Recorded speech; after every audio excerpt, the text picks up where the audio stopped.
Salut tout le monde, bienvenue à Blue Chip Prospect pour un autre vidéo slash podcast slash peu importe ce que je fais. J'étais en train d'éditer une vidéo sur les quatre finalistes du Calder. Je donnais mon opinion sur chacun des joueurs et en train dans le fond, de dire qui que je pensais qu'elle allait gagner, et ainsi de suite. Et en plein milieu de que je suis en train d'éditer la vidéo, le site, un des sites que j'utilise pour les statistiques a juste crashé. Il ne fonctionne plus. Donc, j'ai pas pu le faire, étant donné que je suis à comme 4 minutes sur 15. Il me reste plusieurs heures d'éditage à faire et je ne peux pas le faire. Donc, je me suis dit, je vais me retourner de bord, puis on va faire quelque chose d'autre. Donc, ce que je vais faire, c'est que j'ai ouvert les trois rankings du NHL Central Scouting, puis on va aller les comparer à mon ranking à moi et au ranking de Elite Prospect, le Consolidated Draft Ranking, qui est dans le fond celui que tous eux autres mélangeaient ensemble. Là, dans le fond, la moyenne, si on veut. Donc, c'est pas mal ça le but d'aujourd'hui. Let's go, dans le fond. Hein? On n'a rien d'autre. On passe au prochain.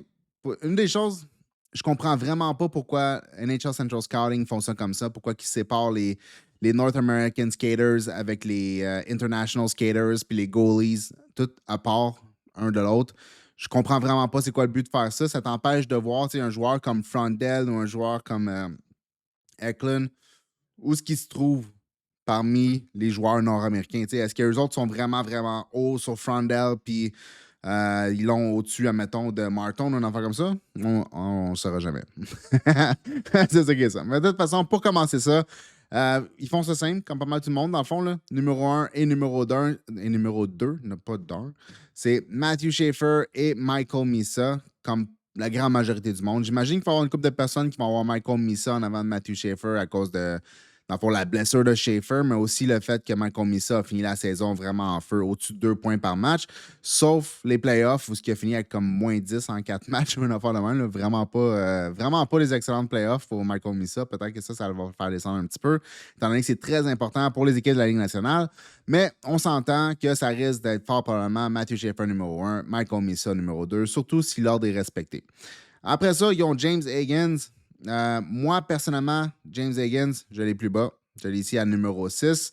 Mais ce qui me surprend, dans le fond, c'est qu'ils ont Jake O'Brien au numéro 4. Fait que, dans le fond, si on prend Eklund puis on prend Frondell, puis admettons que les deux sont en avant de Jake O'Brien, ben ça veut dire que tu aurais Jake Bryan numéro 6 maximum. Puis je suis quand même surpris. Moi, en tant que tel, je le vois comme ça parce que Jake O'Brien, je l'adore. C'est un des meilleurs playmakers du draft. C'est probablement le meilleur passeur du draft, pas juste playmaker, mais en termes de qualité de passe, probablement le meilleur dans tout le draft. C'est un gars qui fait 6 pieds 2. C'est pas un gars qui est pesant. Là. Ici, on peut voir 172 livres. Puis, étant donné qu'il y a un petit astérix à côté, ça veut dire qu'ils l'ont pesé et mesuré eux autres mêmes. Donc, on peut se dire que c'est assez. C'est jamais genre sur la coche, là, leur measurements, mais c'est quand même proche, là, veux pas. Fait que Jake O'Brien, 6 pieds 2, un joueur qui est exceptionnel, un passeur exceptionnel, super bon playmaker, ralentit le jeu un peu trop, prend un peu trop son temps avec la rondelle. Fait que je pourrais comprendre quelqu'un qui l'endort de leur top 10 parce que la projection, si tu regardes juste le skill, c'est un gars de top 10 all day, every day. Mais si tu regardes la projection, puis tu te dis, est-ce qu'il va être capable justement d'améliorer le pace de son jeu, puis d'être capable de prendre un peu moins de temps avec la rondelle, moins de temps avec la rondelle sur son bâton pour créer des jeux, est-ce qu'il peut connecter des jeux rapidement, en fond? C'est la question que moi, je me pose, mais malgré tout, à cause du talent, je l'ai dans mon top 5. Puis eux autres, ben, ça a l'air qu'ils ont la même réflexion que moi, puis ils l'ont mis dans leur top 5 aussi, ce qui est quand même impressionnant. Je pensais que j'étais pas mal seul là-dedans, mais ça a l'air que non. Après ça, Radim Murtka, là, par contre, celle-là, on n'est pas pareil. Là. Je le vois pas du tout comme ça. Moi, Radim Murtka, je l'ai. On va descendre. Je l'ai numéro 16. C'est un joueur qui a commencé la saison super bien quand il est arrivé. Mais pas, il n'a pas commencé la saison super bien. C'était horrible, dans le fond, en Europe. Sauf que quand il est arrivé après ça à Seattle, ça a très bien été. Il était à 1 point par match pendant comme ses 30 premiers matchs, quelque chose comme ça. Puis le monde pensait, ah mon Dieu, un défenseur droitier, 1 point par match qui fait 6 pieds 6. C'est sûr que tout le monde va vouloir ça, mais la réalité, c'est que son offense est quand même moyenne. Là. Oui, il est capable de relancer la rondelle, de bouger la rondelle à partir de sa zone défensive en zone neutre, faire des belles passes précises. C'est pas mauvais. Il est capable aussi de créer une certaine séparation entre lui et la personne qui crée de la pression avec le forecheck. Fait il y a ses qualités, mais un coup qui traverse la ligne bleue offensive, est-ce qu'il est capable de bouger le long de la ligne bleue, ouvrir des lignes de passe, ouvrir des lignes de tir, descendre dans la zone pour faire une passe dans l'enclave? Est-ce qu'il est capable de tout faire ça? Non. Moyen, peut-être. Personnellement, je le vois pas comme ça. Je le vois comme un défenseur qui va être très, très bon défensivement, qui est capable de couvrir la moitié de la glace en 2 coups de patin, étant donné qu'il fait 6 pieds 6, qu'il a un bâton qui fait 8 pieds. Puis, c'est sûr qu'il va couvrir une grosse partie de la glace. Rentrer de son côté de la glace, ça va être difficile à cause de sa défense. Il va être capable de bouger la rondelle de sa zone défensive à la zone neutre puis de partir le breakout, dans le fond. Mais est-ce qu'il y a un coup qui va avoir traversé la ligne offensive bleue? Est-ce qu'il va être capable de faire quelque chose avec la rondelle? T'sais, il va bouger la rondelle. Mais on pourrait dire, dans le fond, un peu comme Kaden Goulet. Quand Kaden Goulet a la rondelle sur son bâton, on ne s'attend pas à ce qu'il y ait une tonne de points qui se produit. Mais je pense que ça va être la même chose avec Radim Murtka. Okay. Après ça, Porter Marton. Porter Marton qui descend une petite affaire. Je suis quand même surpris que Radim Murtka soit au-dessus de Porter Marton. Mais je comprends, la production, elle a ralenti. C'est un joueur de septembre, si je ne me trompe pas. Donc, c'est un joueur qui est quand même vieux pour le repêchage. Mais selon moi, le skill level, dans le fond, c'est ses attributs, en plus de son intelligence de hockey, sa capacité de prendre des décisions ultra rapides avec la rondelle. Dans le fond, lui, c'est autant qu'il est capable de garder la rondelle puis de ralentir le jeu puis sur son bâton puis d'attendre que les jeux ils s'ouvrent un peu comme Jake O'Brien, autant qu'il est capable de prendre une décision éclair puis de faire avancer le jeu avec du pace.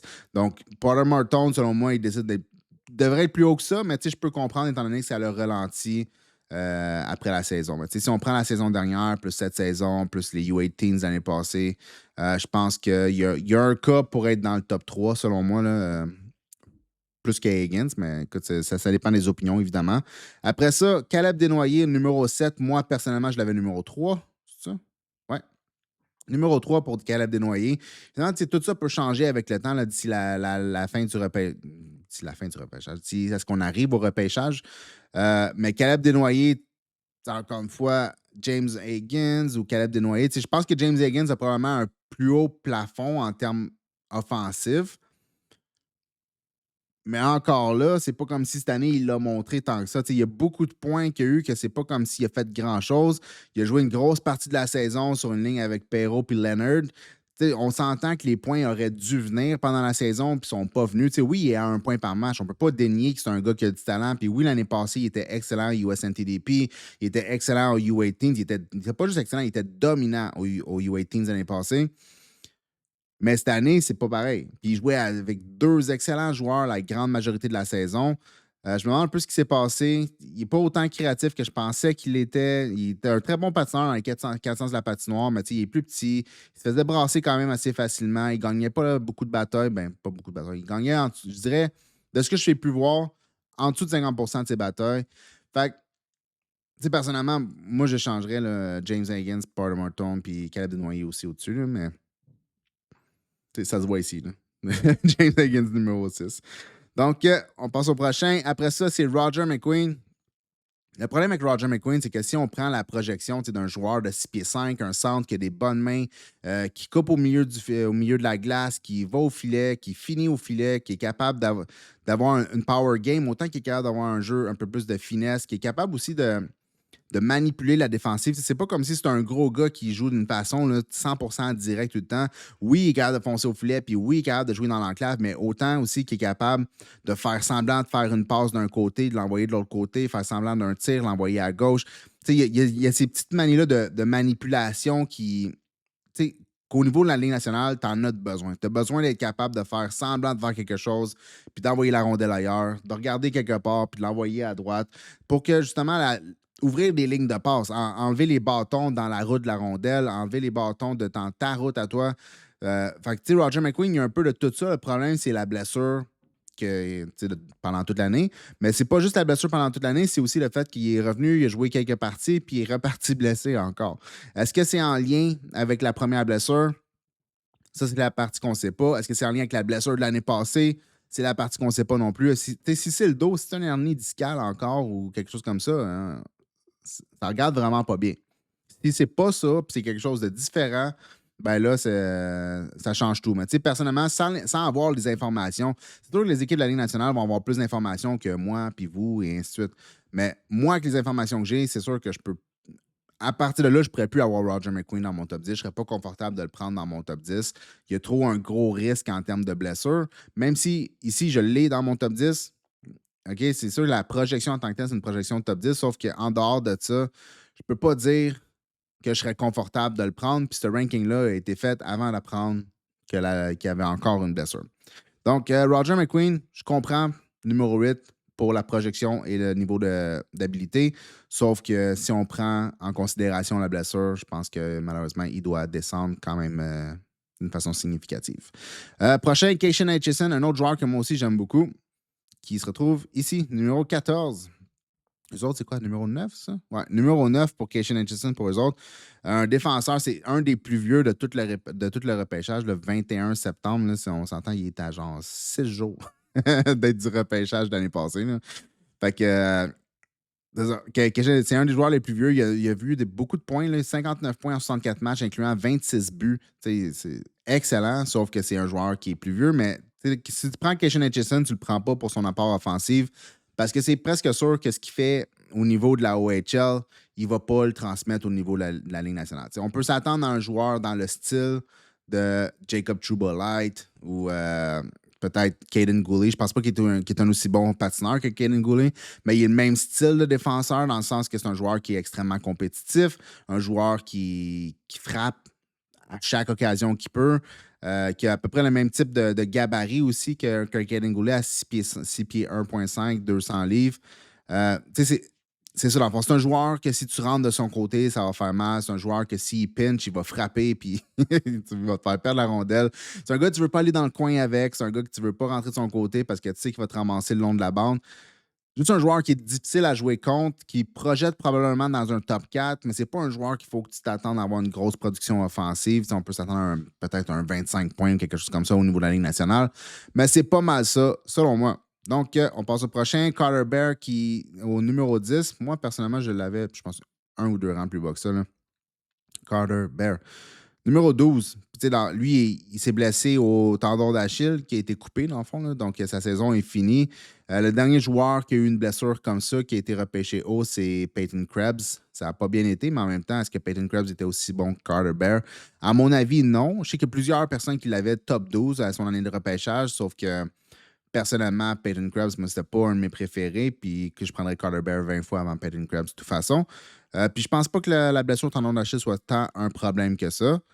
Après ça, c'est pas mal ça. Puis on peut voir si sa saison, là, 56 matchs, 40 buts, 82 points. C'est excellent. Après ça, Brady Martin. Brady Martin, c'est un joueur que moi, j'ai un petit peu plus bas que ça, mais que je peux comprendre aussi pourquoi il serait au même. Sauf que je pense que la projection de Brady Martin, je pense pas que c'est top 6. Je pense qu'il manque un petit peu du hockey sense pour se dire que c'est un joueur qui peut aller dans le top 6. Mais moi, je l'avais numéro 17, puis je pense que c'est approprié comme endroit pour Brady Martin. C'est un joueur qui a quand même une bonne créativité, qui a des bons skills avec ses mains. Un joueur qui a un peu un style de grinder. Il frappe fort, il va d'un coin, il gagne ses batailles. C'est pas un gars le fun à jouer contre, là, Brady Martin, mais pas du tout. Puis c'est un gars aussi qui a aussi sa créativité et son skills. Fait que, c'est sûr que c'est un joueur qui a de la valeur pour une équipe de la Ligue nationale, sûr à 100%. Est-ce que je le prendrais numéro 11? Quand on voit en dessous, il y a des Jackson Smith, des Lyndon Lakovic. Je pense pas. Je pense qu'il devrait être une petite affaire plus bas que ça. C'est un peu haut pour Brady Martin, mais je peux comprendre l'attrait d'un joueur comme ça, là, un genre de grinder avec de la créativité et des skills. Il n'y en a pas une tonne. Suivi de Logan Hensler. Puis Logan Hensler, moi, j'ai les plus bas. J'ai les comme 19. Ouais, c'est ça, 19. C'est dur de le mettre haut de même. C'est dur de le mettre au-dessus de Jackson Smith parce que Jackson Smith, c'est un joueur. Ça fait plusieurs fois que je le dis comme ça, là, mais c'est un joueur, dans le fond, qui a. Non seulement c'est un gars de 6 pieds 3, 6 pieds 4, presque 200 livres, qui patine super bien, qui est ultra agile sur ses patins. Logan Hensler aussi. Mais c'est un joueur qui est encore en découverte de ses habiletés. C'est encore un gars qui essaye des affaires pour voir à quel point il peut pousser son offense. Puis, il a 54 points en 68 matchs. Il n'a pas atteint, dans le fond, son plafond offensif. Il essaye de trouver des coches supplémentaires de plus en plus. Logan Hensler, c'est un joueur qui est vraiment encore meilleur patineur que Jackson Smith, mais il n'est pas aussi gros. première saison de l'année dans la NCAA, première moitié de saison dans la NCAA, ça a été très moyen, très vanné, mais un coup, la deuxième moitié passée, il s'est beaucoup amélioré, beaucoup plus affirmatif ou assertive, dans le fond, là, dans la façon qu'il joue. Il lock les joueurs sur l'extérieur beaucoup plus. Il a simplifié sa game énormément. Par contre, là, il ramasse la rondelle, il fait même pas un fake, il prend 2-3 enjambées, il envoie la rondelle à l'ailier le plus proche, puis let's go, on repart ça. Il n'y a pas. Il n'y a, pas d'esquive, il n'y a pas d'essayer de créer des manipulations. Je regarde à droite, poup, je tourne à gauche, puis j'essaie de partir la relance de cette façon-là. Il ne fait plus rien de ça, qui était une partie qu'il faisait au début de l'année. Là, c'est beaucoup plus. C'est encore vanné son jeu, mais au moins, il est plus agressif, offensivement et défensivement. Mais jamais je dirais que Logan Hensler est au-dessus de Jackson Smith, à mon avis, à moi, évidemment. Là. Mais peut-être le fait que Jackson Smith, que Logan Hensler, c'est un joueur qui, de la droite, peut-être que ça l'aide énormément aussi à monter dans le ranking, étant donné qu'ils sont beaucoup plus durs à acquérir. Mais personnellement, je prendrais Jackson Smith 15 fois avant de prendre Logan Hensler. Pas que Logan Hensler est mauvais, là. C'est juste Jackson Smith, je l'ai numéro 7, là, je pense. Donc, il y a une raison pourquoi, là, c'est parce que je l'aime. Après ça, Lyndon Lakovic, numéro 14. Si on inclut là-dedans, dans le fond, le Frondell puis Eklund, ça veut dire que Lyndon Lakovic serait le numéro 16 en réalité. Selon moi, c'est un peu trop bas. Moi, j'ai le numéro 11 ici. C'est un joueur de 6 pieds 4, presque 6 pieds 5, je ne me trompe pas. Là. Eux autres, ils l'ont mesuré, j'imagine. Lyndon. Je sais pas si ça va une page, pas tout. C'est ça. Ouais, c'est ça. 6 pieds 4 écart. Donc, tu sais, un gars qui va probablement finir là, dans le coin de 6 pieds 5, presque 200 livres, quelque chose comme ça, mais c'est un gars qui fly sur la glace. C'est un gars qui a d'excellentes mains. C'est un très bon playmaker, très bon tireur. Il est capable d'aller vers le filet ou de couper au moins au milieu de la glace, de jouer dans comme, le tiers intérieur de la glace. C'est pas constant. Il a besoin d'améliorer ça. Il y a des détails dans son jeu qu'il faut qu'il améliore pour devenir un joueur de la Ligue nationale, mais la base est tellement, tellement bonne que si c'est un joueur, dans le fond, qui frappe sur chacun de ses attributs, s'il peut transmettre son patin, ses mains, sa vision, sa capacité de créer des jeux puis de créer des avantages, de jouer jouer en zone offensive d'une façon agressive, de la façon qu'il le fait, s'il peut transmettre ça au niveau de la Ligue nationale, on parle d'un joueur qui va probablement être top 10, top 8, top 7 peut-être dans le repêchage de cette année. Il y a ce potentiel-là. C'est juste qu'il y a quand même des choses à améliorer dans son jeu pour se rendre là. Mais je pense que la projection. Brady Martin au-dessus de Lyndon Lakovic, pour moi, ça fait pas de sens. Sauf que c'est pas mon ranking, puis c'est ça. Après ça, Jack Nesbitt, numéro 15. Personnellement, Jack Nesbitt, là, moi, je ne l'ai même pas ici. Là. Mais je l'ai numéro 33. Dans le fond, numéro 33, j'ai 3 joueurs. J'ai Vaktav Nestrasil, j'ai Jack Nesbitt, puis j'ai Nathan Bem. Fait c'est 3 joueurs qui, d'une journée à l'autre, vont s'échanger la place numéro 32. 3 joueurs complètement différents, mais là, Jack Nesbitt au numéro 15, je trouve ça quand même très haut. C'est un joueur qui projette comme un centre de troisième ligne, qui n'a pas nécessairement une tonne de soft skills. En fait, c'est pas un joueur avec des mains extraordinaires, c'est pas un joueur qui a un patin extraordinaire, c'est pas un joueur qui a un tir extraordinaire, qui est un passeur extraordinaire. Il n'y a rien vraiment qui sort, sauf que tu peux dire que son jeu, ses détails sont assez solides, que tu peux le projeter dans un rôle de troisième centre au niveau de la Ligue nationale, qui va jouer très bien des deux côtés de la rondelle. Puis c'est un gars qui a encore une fois du 16, presque 6 pieds 5. Il va jouer probablement dans le coin de 200 livres dans la Ligue nationale. Donc, si tu cherches un gars qui est capable, qui va probablement jouer sur le piqué, qui va être capable dans le fond, jouer contre les meilleurs attributs de l'autre côté, probablement Jack Nesbitt fait du sens, mais je pense que tu laisses passer quand même des bons joueurs là, à prendre Jack Nesbitt numéro 15. Après ça, Justin Carbonneau, évidemment. Moi, j'ai été plus haut sur Justin toute la saison. J'ai commencé la saison avec Justin dans mon top 10, je pense numéro 7. J'ai fait un autre ranking après ça, je l'avais encore numéro 7. Puis là, je l'ai plus bas parce qu'il y a des joueurs qui ont juste sauté en avant. C'est pas lui nécessairement qui descend, c'est plus des joueurs qui sautent en avant. Numéro 13, que je l'ai actuellement. Puis je pense, tu sais, là, dans le fond, si on rajoute les 2 Européens, là, on s'entend qu'il serait au numéro 18, là, ce qui fait. C'est quand même bas un peu pour Justin Carbonneau. Je dis pas que dans un mock draft, il se rendrait pas là parce qu'il y a plusieurs équipes qui vont essayer d'aller chercher un défenseur qui tire de la droite ou un gros centre ou quelque chose comme ça. Tu sais, je peux comprendre toutes ces affaires-là. Sauf que Justin Carbonneau, c'est quand même un joueur qui a le talent d'un joueur top 10 cette année. Tu sais, en termes de son tir, son patin, sa capacité de jouer dans le tiers intérieur de la glace, ses mains alentour du filet, sa vision. Tu sais, il y a tout. Il y a vraiment de très, très bons attributs. C'est un joueur qui est quand même relativement pesant, avec un bon 16 à 6 pieds 1. Tu sais, il y a de tout. Des fois, il est agressif. Le problème, c'est qu'il n'est pas constant dans la façon qu'il joue. Tu sais, des fois, il va s'absenter pendant 17 minutes, puis à la 18e minute, il va faire 2 buts, puis il finit la partie avec deux buts, sauf qu'en bout de ligne, il a été presque inutile pendant 17 minutes. Autant qu'il y a d'autres parties qu'il va jouer pendant son 18 minutes au complet, puis il va être excellent pendant tout le long de la partie. C'est juste une question de constance, puis c'est un joueur qui est en novembre quand même. Fait que c'est un joueur plus vieux pour cette année. C'est un late. Donc, on s'attendrait à ce qu'il y ait probablement plus de constance, puis probablement aussi des fois la lecture de jeu.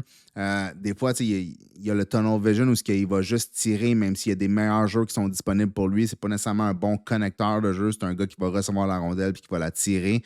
Mais n'empêche que ses attributs, il y a des attributs top 10, puis il n'y en a plus une tonne rendus là qui ont encore des attributs top 10 puis qui ont un certain frame. Là. Dans le fond, t'en as des joueurs comme Colin Potter, Benjamin Kindle, Cameron Schmidt, des joueurs comme ça qui ont des attributs top 10 all day, every day.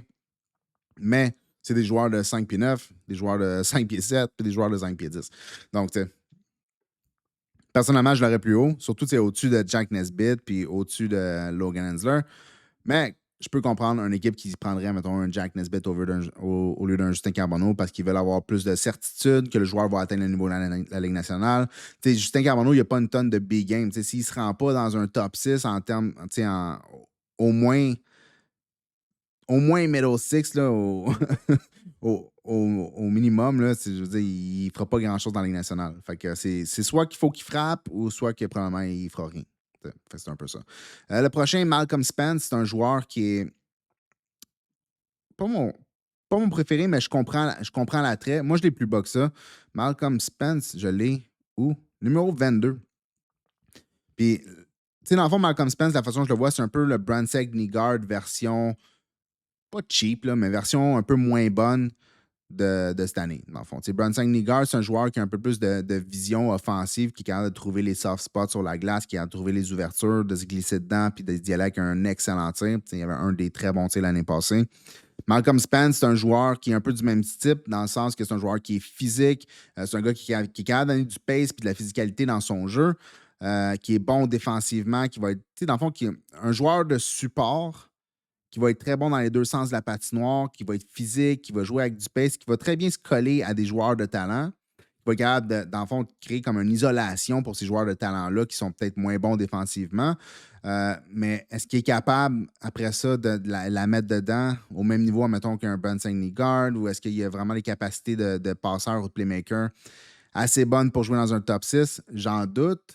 C'est probablement plus un gars de bottom 6, à mon avis, mais n'empêche que c'est pas un mauvais joueur. Tu te rends avec un joueur qui est très compétitif, très physique, qui a du pace, qui a un bon tir, qui a des bonnes mains, qui est capable de jouer dans le trafic, mais c'est juste ce qui va t'amener risque d'être relativement limité.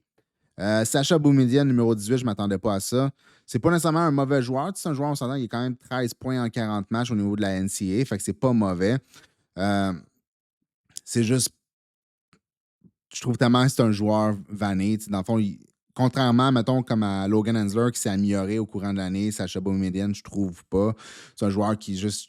Tu sais, il n'y a rien qui sort. C'est ça. Il n'y a rien qui sort. Il y a beaucoup de choses à améliorer. Moi, personnellement, je ne l'ai pas dans la première ronde, puis je ne penserais pas qu'il va finir dans ma première ronde, mais en même temps, je ne serais pas surpris qu'un joueur comme ça devienne un joueur de première ronde, sauf que c'est pas pour moi. Après ça, Henry Brustevics, un autre joueur, un joueur qui joue à London. C'est un joueur qui a quand même des bonnes stats déjà, 42 points en 67 matchs. C'est un joueur qui a des bons skills, c'est un relativement bon patineur, bon size aussi, il a presque 200 livres, ouais, ça, 203 livres, presque 6 pieds 2. Fait que, il y a un peu de tout, il tire de la droite. Très bonne projection côté physique, côté athlétique. Ce qu'il fait sur la glace, c'est quand même relativement bon aussi. Il est bon défensivement, il est bon offensivement, il fait un peu de tout. Puis l'année prochaine, quand il y a des joueurs comme Dickinson puis Bunk qui vont être partis, ben Bruce Tevics, il va avoir l'opportunité d'être probablement le premier joueur de power play puis d'avoir tout le plus de temps de glace possible. En ce moment, il joue en arrière du monde, ce qui est normal.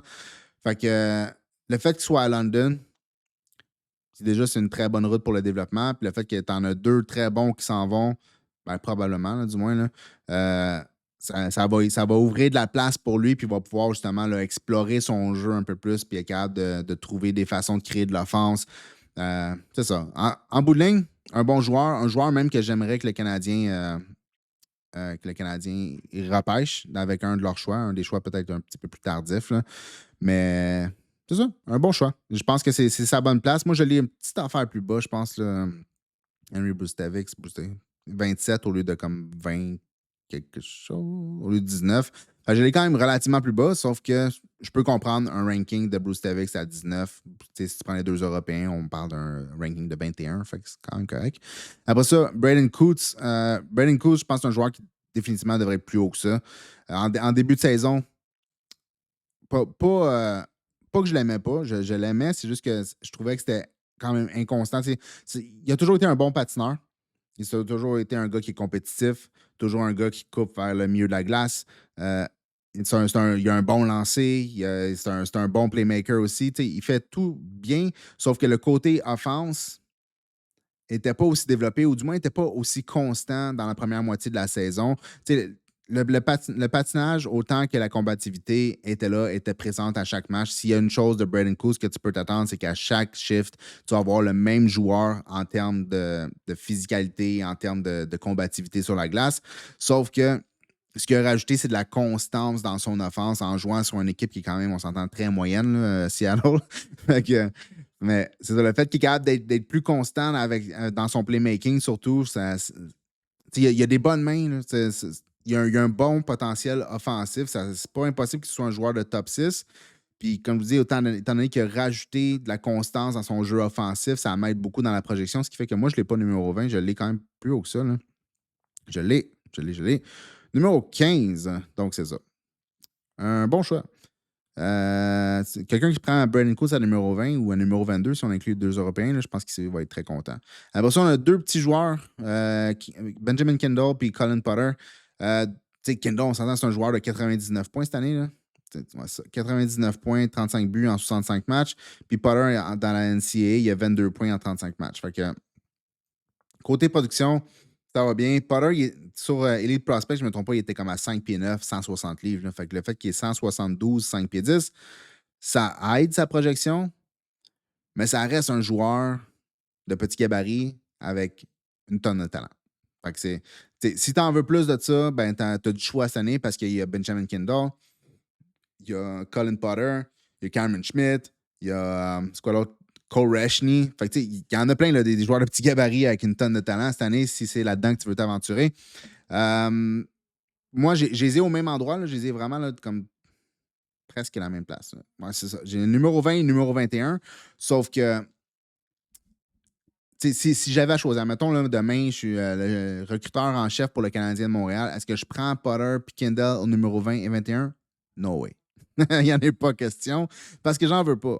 Mais est-ce que je peux comprendre une équipe qui est déjà bourrée de gros joueurs et qu'ils n'ont pas besoin de rajouter de physicalité ou de 16 dans leur top 6 ou une affaire comme ça?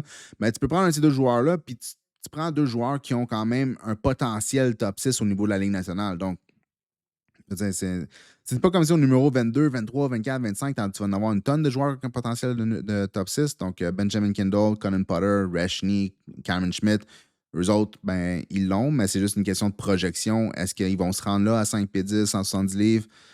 Dans le cas de Cameron Schmidt, 5 pieds 7, là, 160 livres, je ne sais pas. Le prochain, Cameron Reed, 23, je pense que c'est un petit peu bas. Là, je comprends que c'est un défenseur qui est un peu plus petit. Mais tu sais, si on va ici, moi, il est où? Là-dessus. Ah, Cameron Reed. OK. Cameron Reed, numéro 18. Tu sais, 23, on prend les deux Européens, c'est 25. Je trouve ça un peu bas. Je comprends. Il n'est même pas 6 pieds, là, on s'entend, mais il est quand même un bon poids, 193 livres. Là. Mais c'est un joueur qui est très compétitif. C'est un excellent patineur. C'est un joueur qui est aussi très bon dans les deux côtés sur les deux côtés de la rondelle. Il est capable de bouger la rondelle super bonne transition.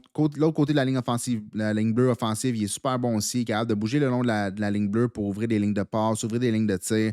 Il est capable de descendre dans la zone, faire des passes dans l'enclave. Il est capable de. C'est un joueur qui est très actif dans la zone offensive. C'est un joueur qui est quand même relativement créatif. Je dirais pas que c'est le plus créatif, mais c'est un joueur qui est quand même relativement créatif. C'est un joueur aussi qui se débrouille bien défensivement. C'est sûr que là, se débrouiller bien au niveau de la OHL puis le faire au niveau de la Ligue nationale, c'est deux choses différentes. On s'entend, là, c'est beaucoup plus dur au niveau de la Ligue nationale. Sauf que c'est pas comme s'il projette comme un gars que tu vas avoir besoin de toujours déployer en zone offensive. C'est un joueur qui va être correct aussi côté défensif. Comme je dis, numéro 23, je trouve ça bas parce que c'est un joueur qui est beaucoup meilleur que ça, à mon avis. Après ça, William Orkoff à Michigan. Une année un peu spéciale pour lui. Là. C'était son premier match, là, si je ne me trompe pas. C'était le match dehors, là, Michigan puis Ohio. C'était-tu Ohio? Je pense que oui. Hein. Ouais, c'est ça. Je pense que c'était Ohio. Fait que, puis d'ailleurs, il a très bien fait là, ce match-là. Il est sorti du match, pas à peu près, à mon avis. Mais un autre centre, un centre de 6 pieds 5. Le patin, c'est pas une force, c'est quelque chose qu'il va avoir à améliorer. Sauf que c'est un joueur qui a quand même des skills. T'sais, il y a des matchs que j'ai vus qu'il était quand même vanille, autant que j'ai vu des matchs où il ressortait. Puis j'en ai vu plusieurs matchs parce qu'il joue à Michigan, veut pas, là, fait que j'en ai vu une tonne. Ben, pas une tonne parce qu'il n'a pas joué tant que ça, mais c'est, dans le fond, si on va le voir, là. C'est bon, là. Oups. Il a commencé l'année en USHL. Qu'est-ce que je fais? Ok, c'est ça. Ouais, j'essaie de ne pas accrocher le micro en même temps que je fais ça. William Horkoff. Il a commencé l'année en USHL. Après ça, il est allé jouer en janvier dans la NCAA. Puis depuis ce temps-là, ça va super bien. Parce qu'il y a des matchs qui sont moins bons, des matchs qui sont meilleurs. Donc, ici, dans le fond, là, USNTDP, 19 premiers matchs. Après ça, il a sauté dans la NCAA. Puis si je me trompe pas, là, c'est genre janvier, le premier match dehors, là, si je me trompe pas. C'est ça? Ouais, c'est ça. Tu vas contre Ohio State. C'est ça. Je savais que je disais pas n'importe quoi. On sait jamais. Fait que c'est ça. Fait que dans le fond, un joueur qui, selon moi, va être un joueur de troisième ligne, un centre de troisième ligne dans la Ligue nationale, mais c'est pas impossible que ce soit un joueur de top 6. Il y a du talent caché. C'est un joueur, ça va prendre du temps pour qu'il arrive au niveau de la Ligue nationale puis qu'il travaille les détails pour pouvoir être, dans le fond, devenir un centre de la Ligue nationale. Sauf, il y a quand même des éléments pour y arriver, puis il y a quand même des éléments pour y arriver dans un rôle de top 6 si tout va bien à travers les années. C'est clair ce que je dis? Je pense que oui. Prochain, Cole Reshney, un autre petit joueur, dans le fond, dans le même sens que Ben Kindle et Colin Potter.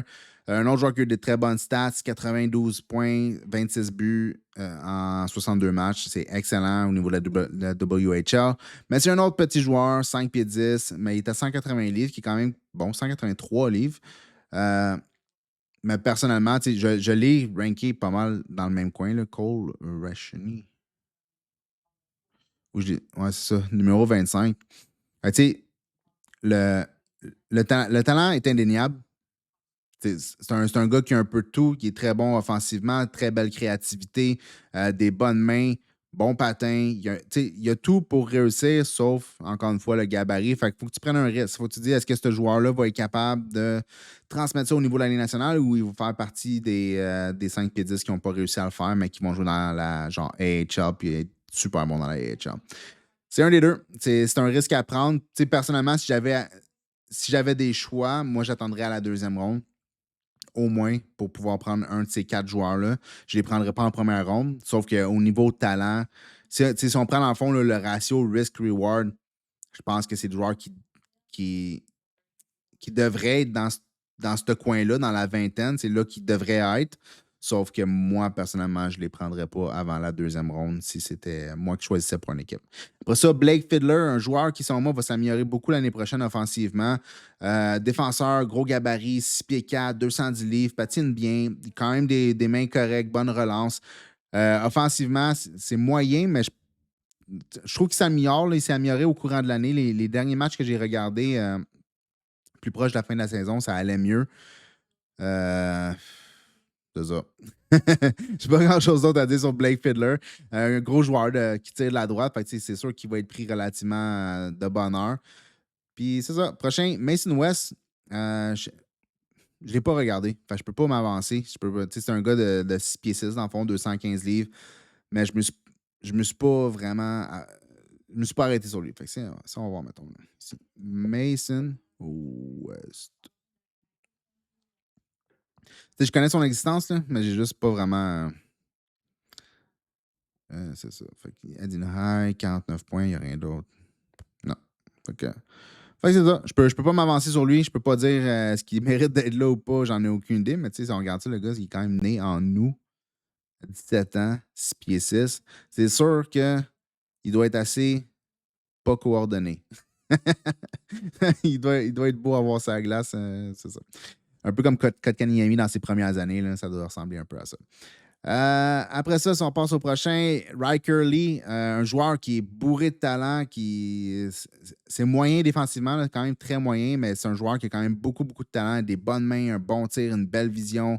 Le patin, c'est correct. Là, je pense pas que c'est pas une force. Est-ce que c'est une faiblesse? Peut-être que non aussi. En termes de size, c'est un gars de 6 pieds, 170 livres, right wing. Pas mauvais. Le petit au niveau de la USHL, une ligue qui est quand même. Où il n'y a pas une tonne de points qui se fait. Là, il y a quand même 68 points en 58 matchs. Enfin, c'est bien. C'est évident. Là, quand tu regardes Riker Lee, c'est évident que c'est un joueur de talent. Il a des très bonnes mains. Il est capable de faire des bons jeux one-on-one. Il est capable de dialogue du give and go. Il est capable d'avancer le jeu proche du filet. Il est capable d'aller au filet lui-même. Il est capable de faire un peu tout. C'est plus un joueur de périmètre, par contre, qu'un joueur qui va au filet avec constance. Sauf qu'il est capable de le faire. Mais défensivement, puis dans les détails, je pense qu'il y a du travail à faire. C'est un autre joueur que ça va prendre. Pour qu'il se rende au niveau de la Ligue nationale, ça va être un joueur qu'il va falloir probablement qu'il joue dans un top 6, à mon avis. Puis c'est un joueur qui va prendre un certain temps pour arriver là. Est-ce que c'est un joueur de première ronde? Je pense pas. Est-ce que. Non.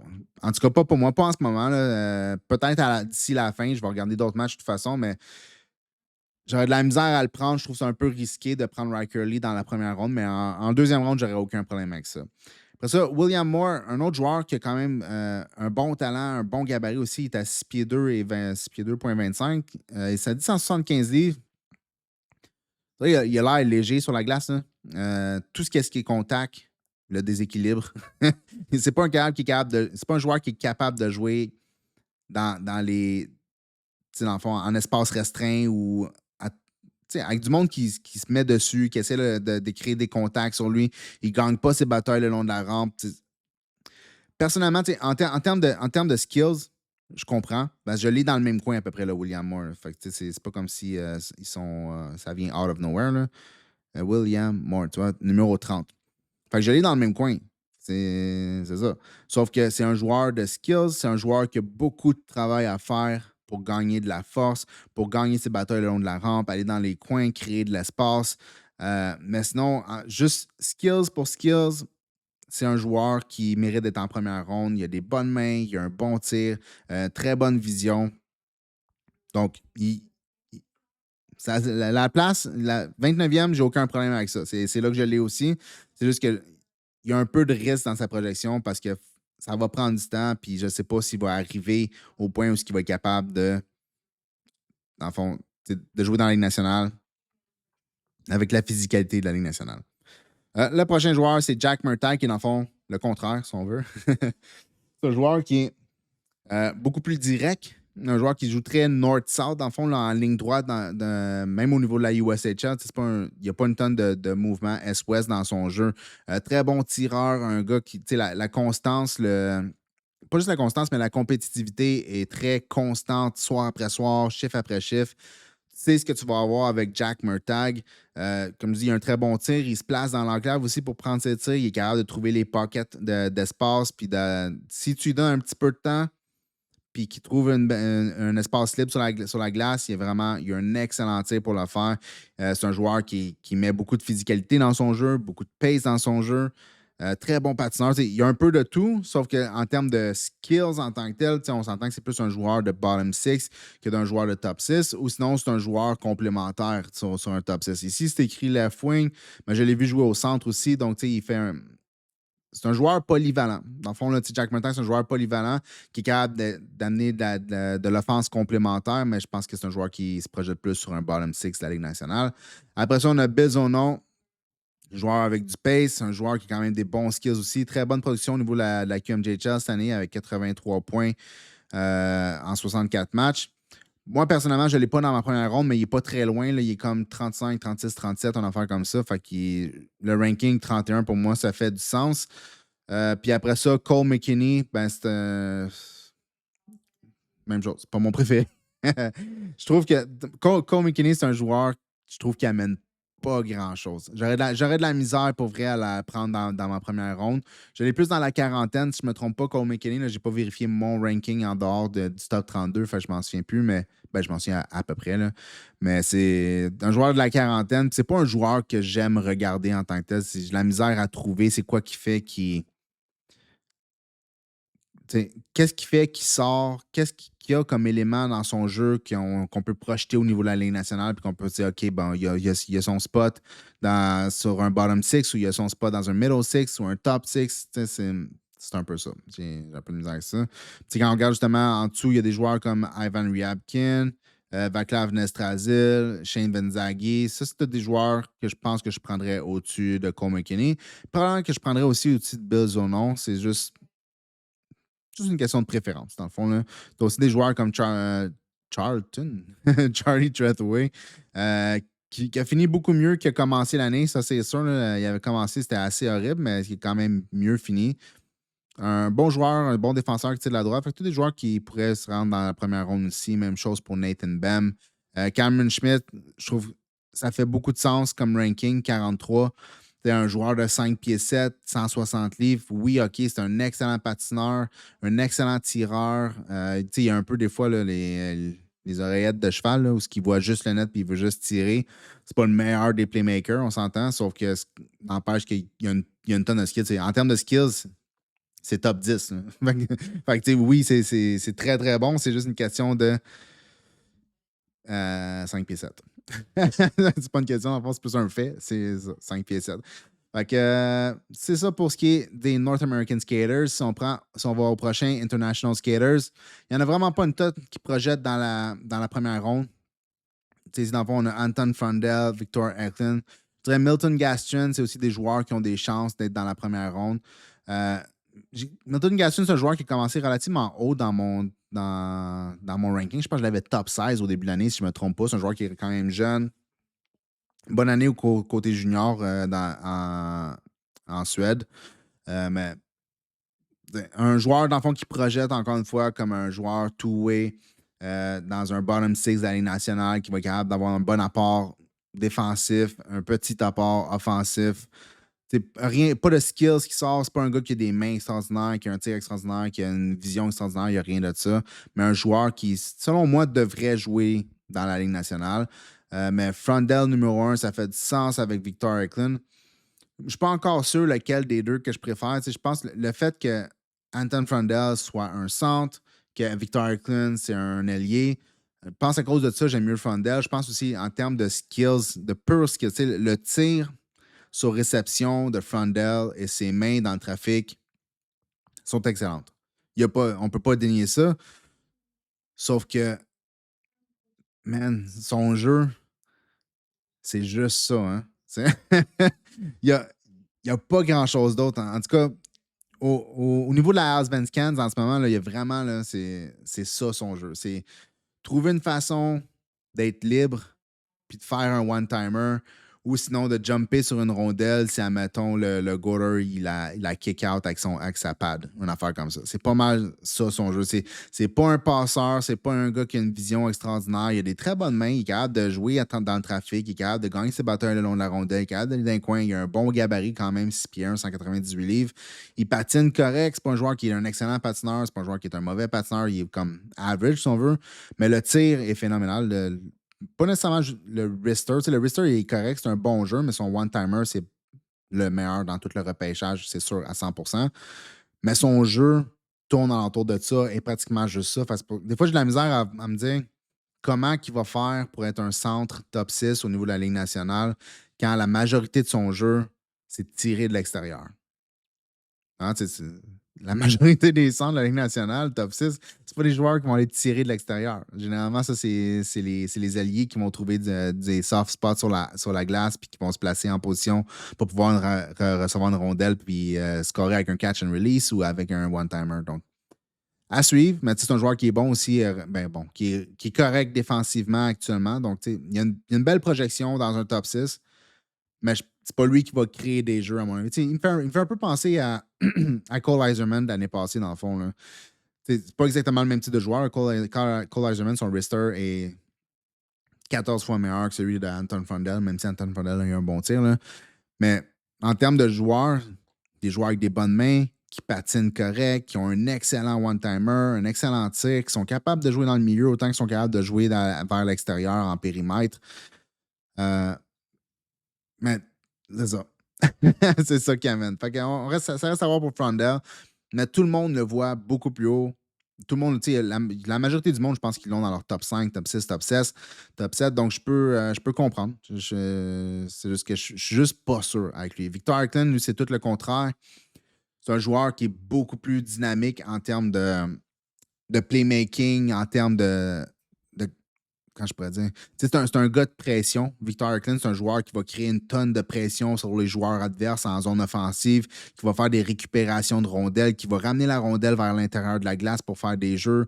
Tout le playmaking, toute la pression qui se passe dans la zone offensive, la majorité est créée par Victor Eklund et non par Anton Frondell. Ils sont souvent sur la même ligne. Puis c'est très rare que tu vas voir Anton Frondell créer des avantages puis créer des jeux pour Victor Eklund. Généralement, c'est vraiment le contraire. Eklund va créer de la pression, va créer une rondelle libre, il va ramasser la rondelle, va créer une séparation entre lui et un joueur qui essaie d'y mettre de la pression, puis il va renvoyer une rondelle à Anton Frondell pour un one-timer ou quelque chose comme ça. Donc, Victor Eklund, c'est un peu comme le driver, tandis qu'Anton Frondell, c'est le joueur un peu plus complémentaire. Mais ça se peut que ça change au niveau de la Ligue nationale aussi. Ça reste à voir. On verra plus tard. Sinon, en dehors de ça, dans les joueurs qui ici, les joueurs qui pourraient être en première ronde, Jarowski, est-ce que c'est un joueur de première ronde? Je ne suis pas 100% convaincu, mais en même temps, c'est pas.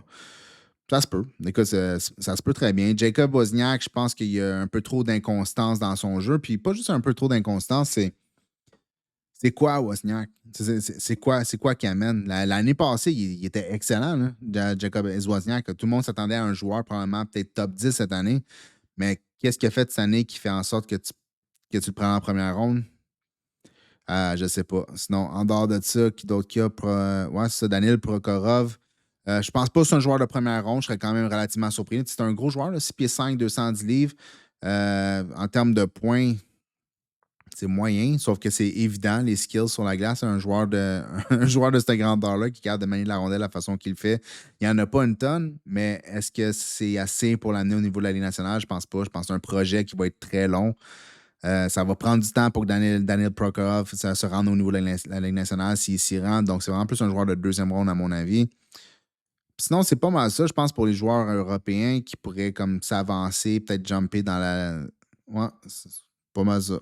Dans le fond, là, peut-être que Jacob Wozniak va le faire, peut-être que Jarowski va le faire, Gastrin, Eklund, Fundell, eux autres, ça se peut très bien. C'est pas mal ça. Après ça, dans les goalers, on a le prochain, Ravensbergen en premier. Je pense qu'il y a pas mal tout le monde. Ravensbergen en premier. Sinon, après ça, on a Lucas Beckman. Moi, personnellement, Jack Ivankovic, je pense que je l'aurais en deuxième ou en troisième. Lucas Beckman a été quand même très bon cette année. Là. Michael Pradel, je ne l'avais pas vu beaucoup, fait que je peux pas vraiment trop m'avancer là-dessus. Puis je suis pas un spécialiste de goaler non plus. Mais je pense que Ivankovic soit numéro 2, numéro 3. Lui, ben, je peux pas le mettre là parce que je l'ai pas vu assez pour vraiment m'avancer là-dessus. Un autre, sinon, qui est la sensation québécoise, Gabriel Daigle. Vraiment pas une bonne année. Genre de joueur qu'on dirait que son développement a stallé il y a 2 ans de ça. Mais si tu veux, dans le fond, si tu veux faire une gageure sur un joueur avec un côté athlétique phénoménal, c'est un gars de 6 pieds 4, ben 6 pieds 3,5 il dit ici, mais en tout cas, 6 pieds 3, 6 pieds 4, qui bouge super bien. Je pense que tu peux bêter dans le fond sur Gabriel Daigle, mais est-ce qu'il va se rendre au niveau de la Ligue nationale? Ça, je ne sais pas. Mais ça se peut. Puis il y a le gabarit pour, il y a le côté athlétique pour. Après ça, c'est une question de lecture de jeu, une question de réaction, une question de réflexe. Est-ce qu'il y a tout ça pour se rendre? Ça, c'est ce qui reste à voir. Mais sinon, en dehors de ça, je suis tellement pas un spécialiste de goaler. Comme la grande majorité de tout le monde qui parle de prospects sur Internet, on dit tout qu'on n'est pas des spécialistes de goaler, mais c'est parce que c'est ça. Il n'y a personne qui regarde les goalers. Fait que c'est ça. Dans le fond, Ravensburger numéro 1, Beckman ou Ivan Kovic numéro 2 et l'autre numéro 3. Puis après ça, ben, si tu veux prendre un bet un peu plus loin dans le repêchage, Gabriel Degg. C'est pas mal ça. Donc, on a fait le tour des North American, on a fait le tour des European Skaters, puis on a fait le tour des goalers. Fait que c'est pas mal fini. Ben, j'espère que vous avez aimé ça. Il a fallu que je me retourne sur un dissous pour essayer de trouver quelque chose à faire après que le site de stats ait buggé puis j'étais plus capable de faire mon vidéo. Donc, j'espère que vous avez apprécié.